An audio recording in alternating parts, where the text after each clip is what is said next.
the definition of farm area. I did say before that nobody can be an expert, especially in an area like metropolitan Miami-Dade County. You can't be an area in all, you cannot be an expert in all of Miami-Dade County. There's no way. It's too large, too many people, so. What most people that get into the real estate business in the residential area, pick an area, whether it's close to your house or an area that you always loved, or your aunt lives there, or your brother lives there, or whatever. For whatever sentimental reasons you have, you pick an area. And you pick an area, and I'm not saying West Hialeah either, or East Hialeah, because that's humongous. I'm talking about maybe, you know, west of the Palmetto to 24th Avenue, and from 103rd to 122nd. Believe it or not, there's a few thousand units in that area. How can you be an expert in the area? But that's the area that you're going to farm. What does farming mean? It doesn't mean go out there with a shovel. What it essentially is that you're going to know about that area. You're going to know its values. You're going to know about every property that's for sale. You're going to know about every property that has sold and why they sold, or how long ago they sold it, how long it took to sell. Because you're going to spend a major part of your time in there. And you're also going to, with the help of your broker, you're going to shower that area with not only your business cards, but maybe a little brochure, a little weekly thing that you write. John and Jane had a baby boy. I don't care what it is. As long as your name is somewhere in their refrigerator, because they see it every month. And you know what? Farming an area is not something that happens immediately. I hope it does. I hope that the first day that you give out your card, somebody will call you. But that would be the exception, not the norm. The norm is that somebody's going to remember your name. When they come up with, they need to buy or they need to sell, they know somebody that is looking in their area, they're going to say, hey, why don't you call this person? They send me a brochure every month. And I've met them. You know, they're always around here. They always answer their phone.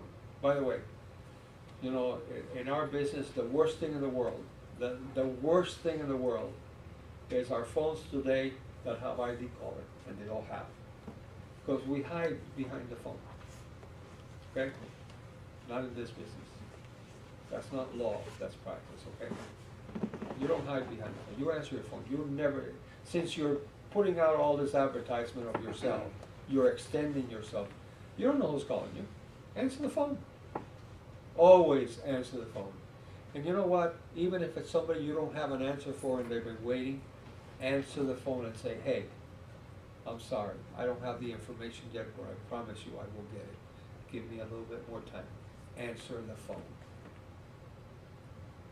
If you're known for answering your phone, believe me, you're going to get some business.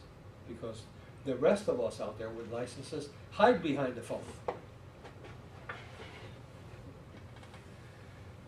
So it's a selected and limited geographic area which a licensee devotes special attention and study. Again, you're not talking about East Hialeah or West Hialeah or Kendall. Can anybody define Kendall for me? No. You'll find some people that live in Miller who say they're in Kendall. Obviously in Sunset that they live in Kendall. In 104th Street that they live in Kendall, or even 152nd Street and they live in Kendall.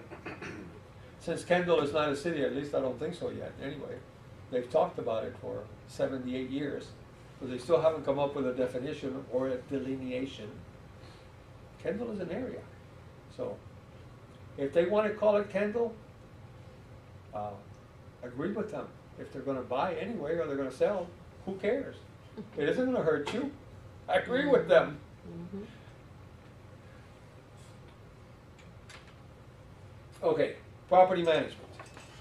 Another one of our major things that we can do for others for compensation. Again, we can do it for ourselves, no license required. We can do it for Uncle Tom and not charge him. But if anybody else wants property management, they're going to have to pay. We're licensed to do it. The objective is to produce the greatest possible income over the longest possible time. That is every property manager's objective. Obviously, to collect rents on time and to increase the rents as much as the market will allow. If you increase the rents above market, then you're going to see it in vacancies. And then you're not giving your owner the best possible service. So the objective is to produce the greatest possible income over the longest time. There are responsibilities in property management. For instance, one of the normal responsibilities of a property manager is to collect the income. That doesn't mean take the check and put it in your bank, by the way. It says collect the rent for them. You'd be surprised. In addition to that, it may be to maybe renegotiate all the contract services. For instance, the lawn guy. He may have been doing it for the last 20 years, but he's been doing a lousy job, and maybe you can find somebody better. And even if you don't send them, even if you don't save that owner any money, maybe you'll get better service out of it. So renegotiation of services is one of your responsibilities, or the normal responsibilities within property management. Obviously, compensation. Now, the compensation for a property management company, not the actual property management, it may be by a flat fee, or the reimbursement of a salary for the property manager. It could be, and more often than not, it is a percentage of the effective gross income. Now, what is the effective gross income? You're going to learn that in chapter 14, but I'll tell you total what it is. income collected. It's basically the income collected. What is the effective gross income is the total possible less whatever's vacant and whatever you have to pay out in collections. Okay, if you had to sue somebody for evictions, that costs the owner money. You have to hire a lawyer. So it's the highest possible rent, that means 100% rent, less whatever's vacant, less whatever you spent on collections, if any. It's the definition of effective gross income. And that's what you're based, when you collect your fee as a percentage, it's usually a percentage of the effective gross income. Or there might be a combination, a combination of the two, a salary for, they reimburse you for the salaries of the property manager and the clerk or whatever it is, and in addition to that, they pay you a percentage of the effective gross income less than two salaries, whatever. It could be a combination of the two. Property managers are found when an owner, by his election or his does not reside on the property, or essentially doesn't want to. So a property owner who does not reside on the property and who often relies on a professional property manager to manage his investments. Okay, so it might be a duplex or a triplex or a single family, but they don't want to manage it, they don't want to deal with it. Or it could be an apartment building or a shopping center. You'll probably note most of them in large residential projects or shopping centers or office buildings. You'll see the name of the broker out there, leasing called ABC Realty.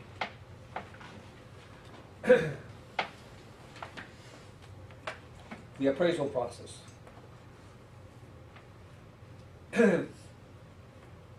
You have the appraisal is the process of estimating the value of property. The process. It calls for steps. The process of estimating the value of property. Real estate licensees, that's you, associates. Real estate licensees may appraise real property for compensation with some exceptions.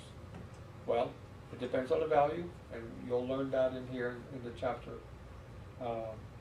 It depends on the value and depends on what it's for. For instance, if it's a residential sale and there's a bank involved, you cannot. But if somebody just calls you and says, hey, I need an appraisal for insurance value or for liquidation, I'm going to go out of business, I need to know how much it's worth.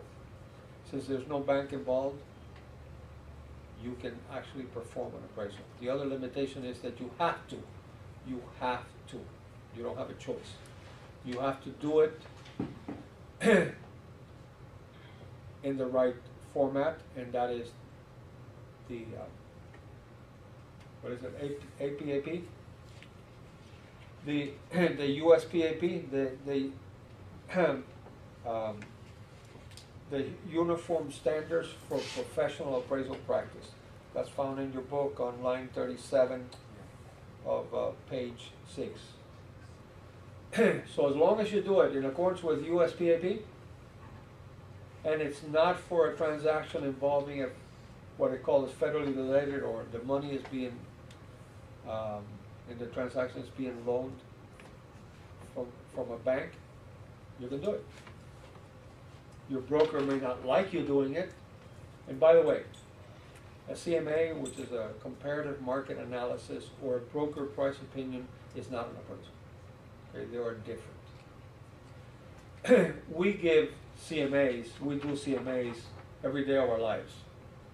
When you're trying to find a property for somebody, you're making sure that the price being asked for is not above market.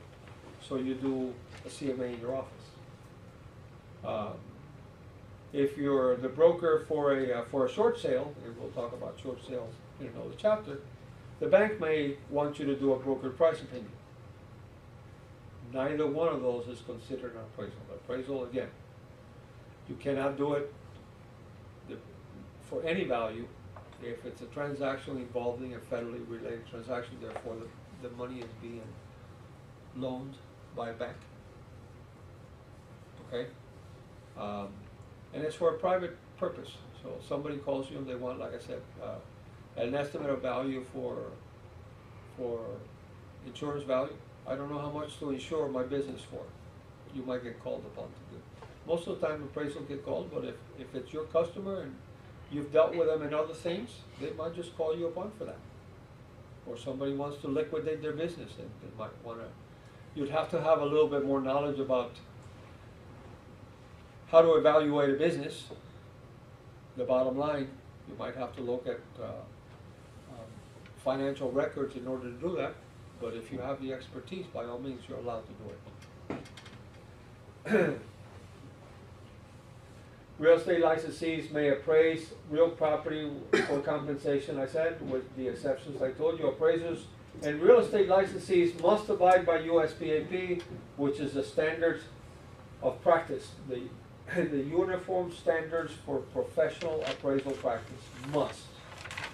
And appraisers charge a fee. Appraisers never charge a commission or a percentage. That would be a conflict of interest. The higher the value, the higher the commission. So whether the value is $100,000 or $500,000, the fee is the same because the workload is the same. Only the number of digits or the different digits that you're using, but the work is the same. Okay? So appraisers charge a fee. They don't charge a commission or a percentage of the value.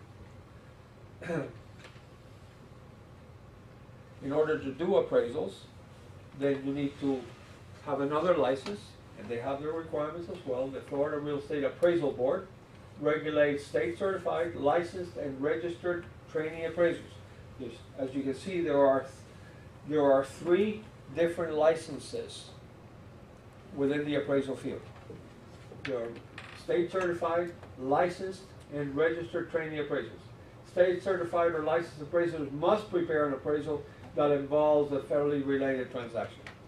That means that the transaction involves borrowing some money from a bank. Any questions so far? You guys are not asking questions. Are you all understanding everything?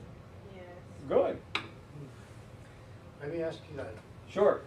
Is the appraisal has a